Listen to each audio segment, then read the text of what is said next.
उत्तर प्रदेश के एक छोटे से गांव धनपुर में एक झोपड़ी हुआ करती थी, जहां एक गरीब परिवार रहता था। माँ, बाप और उनका बेटा रवि।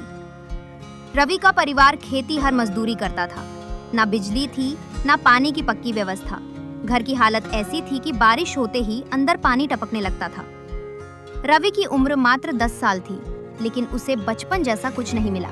सुबह से ही वो अपने पिता के साथ खेतों में काम करता और फिर दोपहर में स्कूल चला जाता, पैदल, करीब 4 किलोमीटर की दूरी तय करके। वो फटे पुराने कपड़ों में भी स्कूल जाता था, लेकिन उसकी आंखों में हमेशा एक चमक रहती थी। उसे पढ़ने का शौक था। जब और बच्चे खेलते, रवि स्कूल की किताबें पढ़ता। एक दिन स्कूल में एक प्रतियोगिता हुई, भविष्य का भारत कैसा होगा।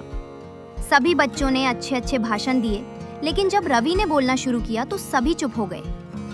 उसकी आवाज में आत्मविश्वास था और उसके शब्दों में दर्द। मैं गरीब हूँ, लेकिन मेरे सपने अमीर हैं, उसने कहा। उस भाषण ने गांव के स्कूल के हेडमास्टर को प्रभावित किया। उन्होंने रवि की फीस माफ कर दी और किताबों का खर्च भी उठाया।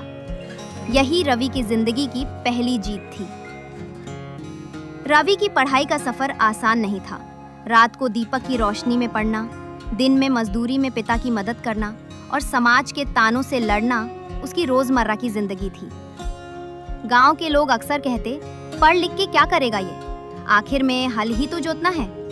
लेकिन रवि ने कभी हार नहीं मानी। उसने 10वीं की परीक्षा में पूरे जिले में टॉप किया।